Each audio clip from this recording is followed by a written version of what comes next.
We not your little like the way you talking. I don't get what you mean. We're not your little like for real. All that big homie stuff, that's for little little have big homies. We're not little so we don't even respect big homies. The hip-hop universe hit a full tilt the moment Mace, one half of the viral It Is What It Is duo, aimed straight at one of the most respected, most whispered about figures in the culture. J. Prince. Not a sly sub, not a nudge, a direct challenge to the aura that's followed the Houston Titan for decades. The reaction? Pandemonium. Timelines flooded, comment sections exploded, and everyone asked the same thing. Did Mace really just poke the man behind Rap-A-Lot's legendary shadow? It started like any other It Is What It Is segment. Sports talk, jokes, quick jabs at the latest chaos, until the conversation swerved. The topic turned to old school bosses who still try to quarterback the new era, as if their names alone decide the temperature in the room. Mace leaned in with that quiet Harlem grin like he'd been waiting for this exact alley-oop, and said what most only say in private: some OGs confuse fear with respect. Some believe their reputation can still freeze a whole conversation. Then he looked dead into the lens and made it even plainer. He was talking to anyone who still thinks they're hip-hop's boogeyman, even down in Houston. Boom. No names needed. Real, all that big homie stuff. So then we talking to you then, all right? We starting with you. Since you the big homie, we starting with you. That's how it goes around here. No, this is not 1982, bro. Yo, my man, listen, James. Let me explain something to you, bro. Mace said it exactly like you 60. What are you talking about? The internet got the message in one beat. J. Prince, the Houston powerhouse, founder of Rap-A-Lot Records, a man who's navigated both the industry boardrooms and the streets with equal authority, found himself at the center of a maelstrom. Within minutes, blogs posted the clip. Fans tagged J. Prince nonstop. Questions like, "You really gonna let Mace talk to you like that?" became the chorus. And the craziest part? Mace didn't stop at the opening bell.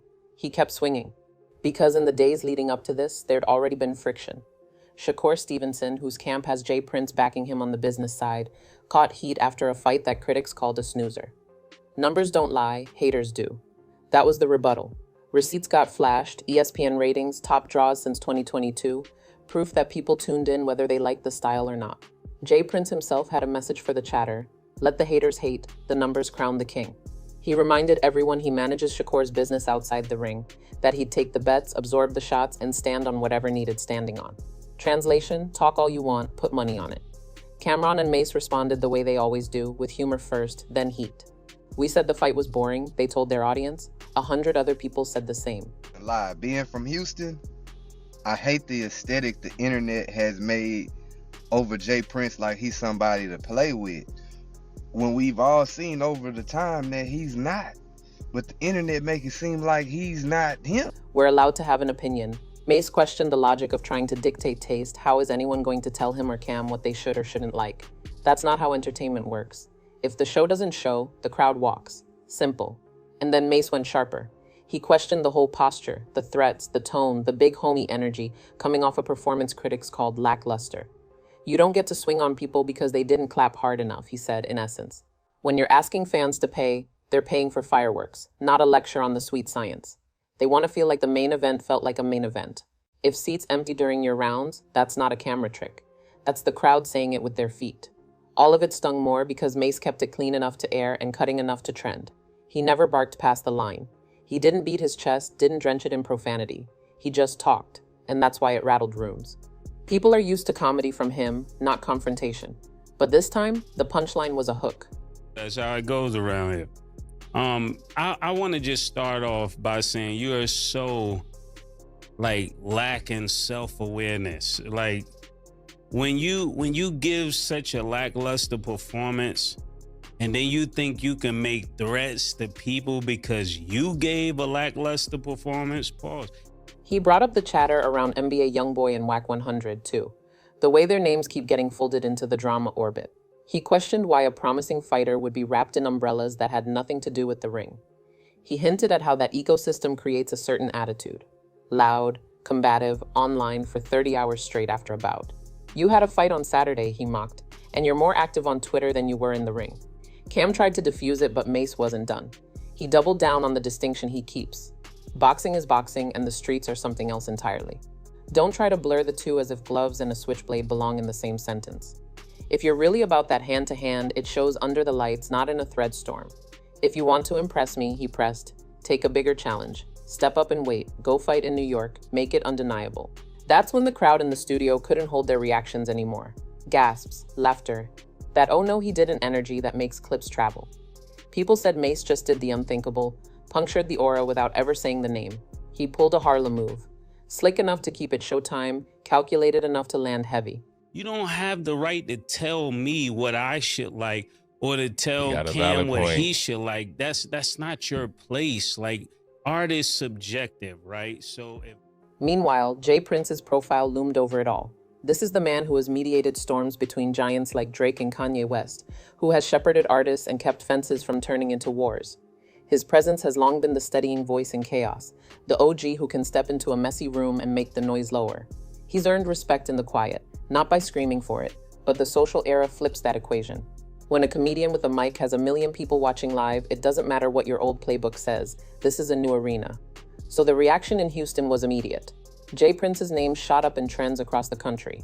Blogs posted recaps by the hour. Insiders whispered that his camp wasn't happy. A few even said the man himself was stunned that someone with Mace's status would press him like that. Not bothered. Stunned. Because the game doesn't usually run this way. The older code is, you talk to Jay Prince with a certain decorum, period. This wasn't that.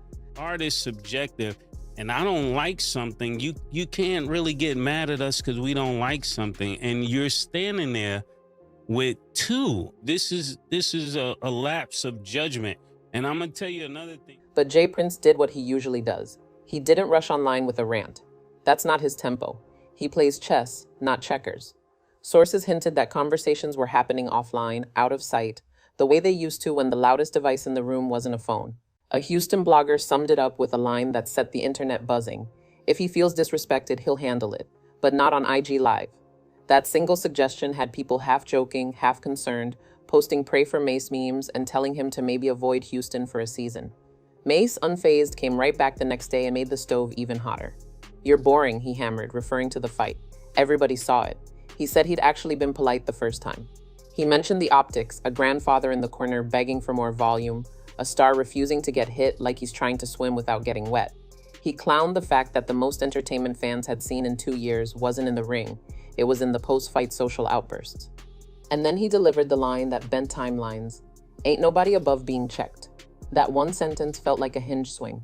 It captured the whole exchange in a few words, a new era line drawn in chalk the entire internet could see. Old school power versus new school freedom. Plenty of people won't say it out loud, but they feel it. That's why the clip detonated. For every fan who called it a power move, another warned that Mace was playing with fire. Jay Prince's name still rings in studios, offices, and streets. He's part myth, part man, with a legacy you don't reduce to a trending topic. But that's exactly why what Mace did mattered. He made the myth look human. He made the idea of untouchable feel suddenly touchable. And he did it with jokes and clarity, not with menace. At one point, Mace even flipped into solution mode, the way only a top-tier talker can. If the fighter wanted to stay in the headlines, come be a weekly analyst. Get your charisma up. Show people something beyond footwork and defense. We can be your promo, he offered, lightly. There's room for you here. The more serious Jay Prince's camp got, the lighter Mace made it feel. That's brutal in a different way because you can't argue with laughter. Meanwhile, a cryptic response finally bubbled up on Jay Prince's end. A stark graphic, black background, and the words "respect is earned, not demanded." The caption added fuel. Some people confuse clout with courage. Everyone understood who the message was meant for. Still, Mace declined to wrestle with it. I'm not beefing with motivational quotes, he quipped on the next show, waving it away like a fruit fly. Another clip, another run through the algorithm. Through all this, he never framed it as personal warfare. He framed it as standards. You charge fans real money, then deliver real entertainment. Don't accuse commentators of being paid off because they called what millions of viewers called. Don't claim camera tricks when people are heading for the exits. That's not a conspiracy. That's the crowd voting with their legs. He even jabbed at billing logic. If the fireworks are happening before your fight, maybe the order's wrong. Maybe what's being billed as the main event should have been the opener. Fans laughed. Sure. But hidden inside the humor was a hard business truth. People want their headliners to feel like headliners. Glove up with excitement, not slogans. The result of all this, it is what it is, shattered its own viewership records that week. People weren't just tuning in for the usual mix of sports talk and hip-hop gossip. They were logging in to see if Mace would push the line again, to see whether the old guard would respond, to see how far the cultural rebalancing might go.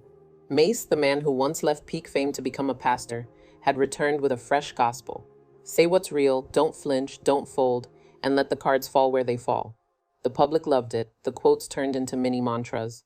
I don't got a problem with anybody, but I'm not scared of anybody either. That one sailed around the web like a banner. Industry insiders started whispering a different tune too. The days when a single name could hush a room are fading. Cameras are everywhere. Podcasts have replaced backroom whispers. And the audience rewards the person who says the thing everyone else is afraid to say. Right or wrong, that's the landscape. Mace navigated it like a pro. No threats, no reckless rumors, just sharp talk and harder lines. Of course, there's still the matter of legacy. J. Prince is etched in granite.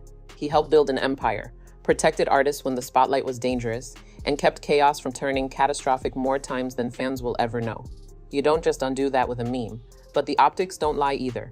One viral moment can reset how a generation perceives you. Suddenly, when some people hear J. Prince's name, they don't first think untouchable. They think of Mace smirking into a mic, calmly saying, "Nobody's above being checked." Even artists who didn't want their fingerprints on the discourse couldn't help themselves. Quiet reposts with laughing emojis, a cryptic caption here and there. Plenty stayed silent, and that silence spoke volumes. It felt like a cultural pause. Who's going to stand where if this turns serious? Who believes what out loud? The room for once wasn't sure. As for Shakur Stevenson, Mace kept the critique squarely on the product. People pay for excitement. If the aftermath creates more buzz than the 12 rounds, there's a mismatch. And if you clap back by telling commentators to strap up, you're mixing arenas. The ring is for fighters. The desk is for opinions. If you want to change the opinions, change the performance. Mace even pointed out that Shakur's most animated moments came after the bell on feeds, not on canvas. That contrast is what kept so many viewers nodding along, even if they didn't love the tone. When supporters insisted, the numbers proved there's nothing to argue about. Mace didn't budge. Ratings can be high and the show can still be flat, he argued. You can be the most watched and still leave people unfulfilled. Numbers don't lie, haters do. Mace spun it the other way. The crowd can't be wrong if the crowd felt what it felt. Paid tickets don't guarantee raised pulses. And then there's the age needle. Mace threw that in too. 60? What are you talking about? He teased, aiming the barb at the idea of a seasoned power broker pressing younger commentators for having a take. He wasn't being ageist. He was poking at the irony. Wisdom is supposed to bring perspective, not thin skin. The older the general, the less rattled he should be by a few pundits calling a spade a spade. Inside all the comedy, there was real strategy. Mace refused to be dragged into the mud. He censored himself when needed, kept the talk slick, and sidestepped anything that could be twisted into a threat. He never said J. Prince's name while making sure everyone knew that's who he was talking about. That restraint turned out to be its own weapon. He controlled the light without getting burned by it. Days later, the cryptic "respect is earned, not demanded" post stands as J. Prince's only public flair. No interviews, no long paragraphs, just that singular message and the caption about clout and courage. It's very on brand. It's also a sign of how much the game has changed. In a previous era, that would have ended the narrative. Silent wait shutting the book. In this era, it became a prompt, and Mace treated it like a prompt for the next joke. By week's end, the scoreboard in the court of public perception favored Mace. He looked like the calm one steering the conversation. J. Prince looked like the legend who can't dictate it anymore. That's not disrespect. That's a reflection of how the power moved. Not into the streets, into the stream. If there's a lesson here, it's that reputations forged in quiet don't always translate to a world built on noise. The new gatekeepers are creators with microphones, shows that can flip on a dime, and audiences that reward whoever tells the truth as they see it, punchy, fast, and unafraid. Mace didn't win by threatening anything. He won by narrating it. Humor over hostility, candor over clout. A punchline that felt like a mirror. Will J. Prince come back with more than a caption? Maybe. Or maybe he lets the dust settle. He's always played the long game. There's wisdom in sitting out a storm when the winds are algorithmic. But even if he never posts another word, the moment already did its work. It reminded the culture that nobody is beyond critique, not even the names you keep low out of habit. Mace, meanwhile, turned controversy into fuel. The show grew, the quotes multiplied. He planted a flag for a certain kind of talk, funny, fearless, surgical. He took a fighter's weekend, a manager's defense, and an OG's mystique, and spun them into the week's biggest spectacle without breaking a sweat. That's a masterclass in modern media. So here's the state of play. A Harlem pastor turned podcaster poked the quiet authority of Houston's most storied fixer with nothing but jokes and straight talk. He challenged the idea that respect and fear are the same thing. He told a star boxer that performance beats excuses. He offered a lane instead of a threat. And then he smiled as the internet crowned the moment.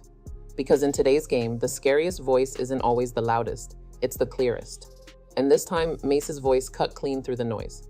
If you rode with it, you probably felt a release. Finally, somebody said the thing out loud.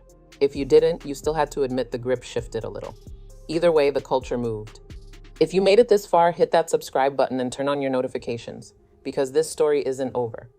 The next chapter might land with a post, a punchline, or a phone call you never see. But one thing's certain, nobody's above being checked. And in 2025, the checkmate often comes from a mic.